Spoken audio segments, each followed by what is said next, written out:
ዓርብ ዕለት እኮ መስቀል ላይ ክርስቶስን የሚያየው ሰው ፊቱን እንኳን ማየት አይችልም። ታውቃላችሁ? መልክና ውበት የለውም ይላል ኢሳይያስ። ምንና ምን የለውም? ውበት አይደለም መልክም የለውም። ለምን? ፊቱ አይታይም ነበረ። የተሰቀለ ስጋ ነበር የሚመስለው። እና በዛ ስቃይ ውስጥ ሆኖ አይቶት አመነበት። ይሆን በዴ ጌታ ሆይ አለው። በምንህ በመጣህ ጊዜ አጠገቡ ሊሞት እያየው ሞታ አትቀርም፣ ከሞት ምን ትላለህ?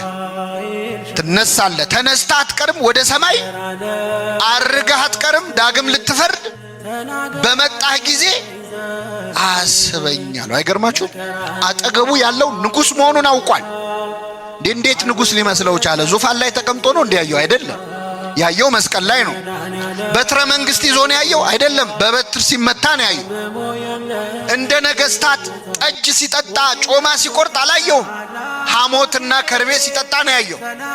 ግን አጠገቡ ያለው ፈጣሪ መሆኑን አውቆ ዘላለማዊ ንጉሥ መሆኑን አውቆ ጌታ ሆይ በመንግስትህ ምን ባልክ ጊዜ በመጣህ ጊዜ ልትፈርድ ስትመጣ ያኔ አስበኛል። በጣም ትልቅ